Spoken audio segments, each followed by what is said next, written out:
Hi friends, good morning. మీ గౌరీ చెప్పే కథలకు స్వాగతం. మరి మనము ఏం చెప్పుకున్నాము ఇప్పటివరకు?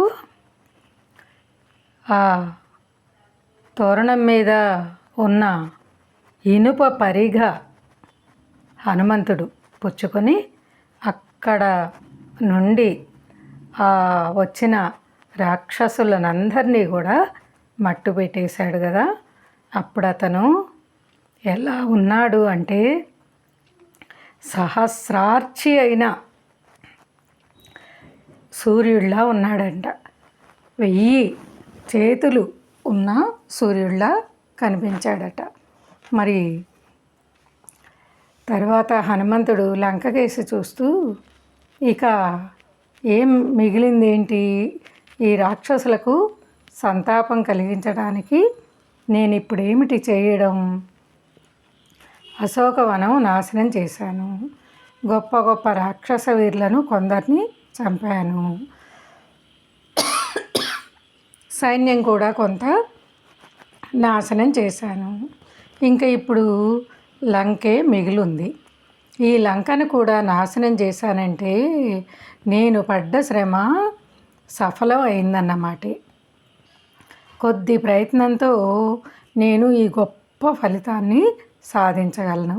అదీగాక నా తోకలో ప్రజ్వలిస్తున్న ఈ అగ్నిహోత్రునికి ఈ రాక్షస గృహాలతో సంతర్పణ చేయడం కూడా నా ధర్మం అని నిశ్చయించుకొని మండుతున్న తోకతో మెరుపు తీగలాగా రాక్షసుల భవనాల మీద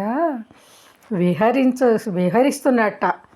ఇంటి మీద నుంచి మరో ఇంటి మీదకి, మేడ మీద నుంచి పక్క మేడ మీదకి, తోటలో నుంచి ఇంకో తోటలోకి దూకుతూ అతను అలా లంకంతా అగ్నికి అంకితం చేసేసాడు. మొట్టమొదట అతను మంత్రి ప్రహస్తుని ఇంటికి నిప్పు పెట్టాట. తరువాత మహాపార్శ్వని ఇల్లు, తరువాత వజ్రదంష్టుడు, శుకుడు, సారణుడు, ఇంద్రజిత్తు, జంబుమాలి, సుమాలి, రశ్మికేతువు, అలాగా కుంభుడు, నికుంభుడు, ఇంకా ఎంతోమంది ముఖ్యులైన వాళ్ళ ఇళ్ళు, వీళ్ళ భవనాలన్నీ కూడా ముట్టించేశాట. మధ్యలోనున్న రాజనీతిజ్ఞుడైన విభీషణుని భవనాన్ని మాత్రం విడిచిపెట్టేశాట. ఒక్కొక్క భవనంలో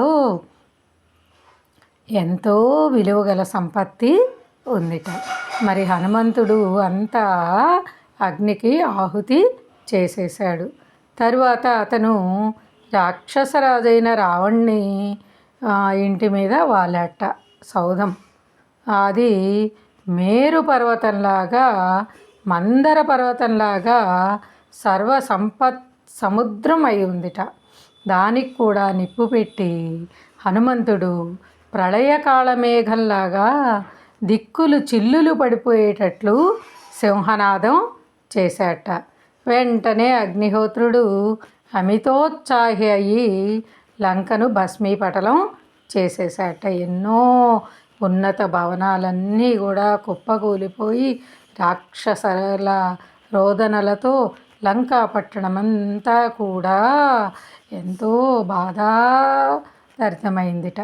పిల్లలకు పాలిస్తున్న తల్లులు వానర రూపంలో దావాగ్ని వచ్చి పడిందని ఏడుస్తూ మేడల మీద నుంచి కిందకి దూకేశారట. అప్పుడు వాళ్ళు ఆకాశం నుంచి పడుతున్న ఉల్కల్లా ఉన్నట్ట. దారువులతో అగ్నికి తృప్తి కాలేదు, ఆ దహనకాండతో హనుమంతునికి తృప్తి కాలేదు, పీనుగు పెంటలతో భూదేవికి తృప్తి కాలేదుట.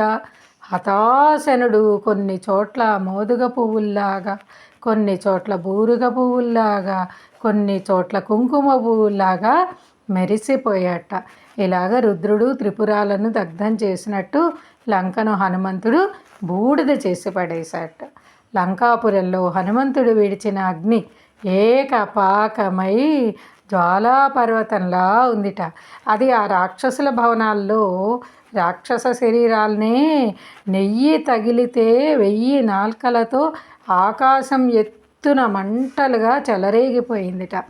మరి అది కోటి సూర్యులు ఒక్కసారిగా ఉదయించినంత తేజస్సుతో పెట ధ్వనులతో బ్రహ్మాండం అంతా నాశనం చేసేటట్లుగా విజృంభించిపోయిందిట. ఆ పొగంతా ఎలా ఉందంటే ఆకాశంపైకి ఎగిసి తెల్లని మేఘాలన్నీ దాంతో నల్లబడి నల్ల కలువల రంగుతో మెరిసిపోయాయిట.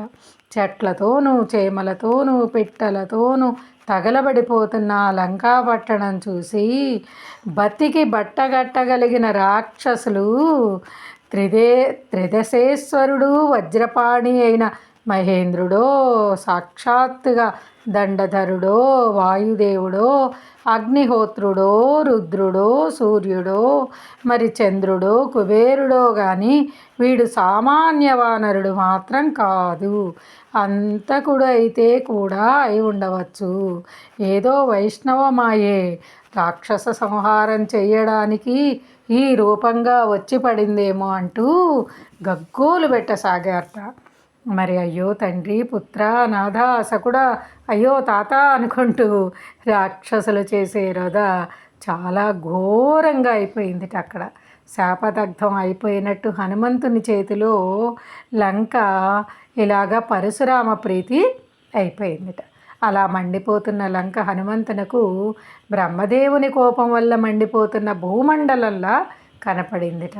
హనుమంతుడు ఇలాగ అశోకవనం నాశనం చేసి రాక్షసులను అనేకులను సంహరించి రత్నపూర్ణమైన లంకాపట్టణం దగ్ధం చేసి అప్పుడు శాంతించాటండి.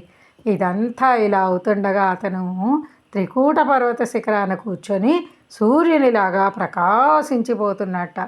ఇంత పని చేసినందుకు దేవతలు గుంపులు గుంపులుగా ఆకాశంలో చేరి హనుమంతుణ్ణి ఎంతో ప్రశంసించారట.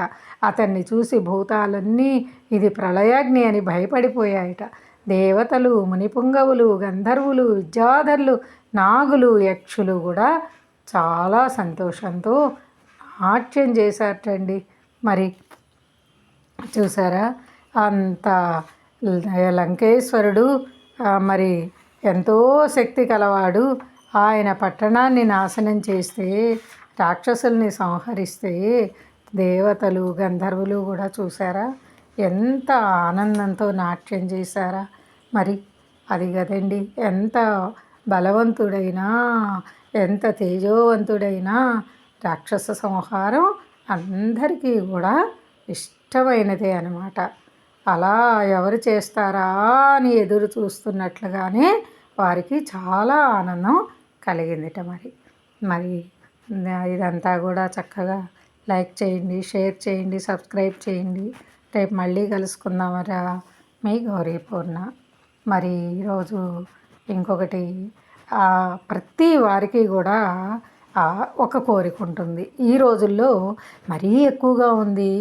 విద్యార్థులకైతే అసలు విదేశీయానం చెయ్యాలి, మనకి విదేశాల్లో ఉద్యోగాలు రావాలి, మరి అక్కడే చక్కగా ఉద్యోగం చేసి మనం ఎంతో ఎత్తుకు ఎదగాలి అనే కోరికతో ఉన్నారు కదా. మరి అలాంటిది ఊరికే అనుకోవడం కాదు, ప్రయత్నం కూడా ఉండాలి.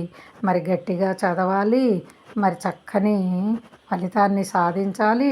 దాంతోపాటు మనకి భగవంతుడి దయ కూడా ఉండాలరా. మరి ఆ కోరిక ఉన్న వాళ్ళందరికీ కూడా ఇది ఒక దివ్య ఔషధం అన్నమాట. ఏంటంటే ఈ హనుమ సుందరకాండలో 1వ సర్గ ఏకాగ్రతతో రోజుకు 5 సార్లు 30 రోజులు కానీ పఠిస్తే శక్తి కొలది అరటిపళ్ళు, ఖర్జూరం, ద్రాక్ష నివేదన చేసి ప్రతిరోజు కూడా ఇలాగ 30 రోజులు కానీ పారాయణ చేస్తే మరి మీ కోరిక తప్పకుండా నెరవేరుతుందరా.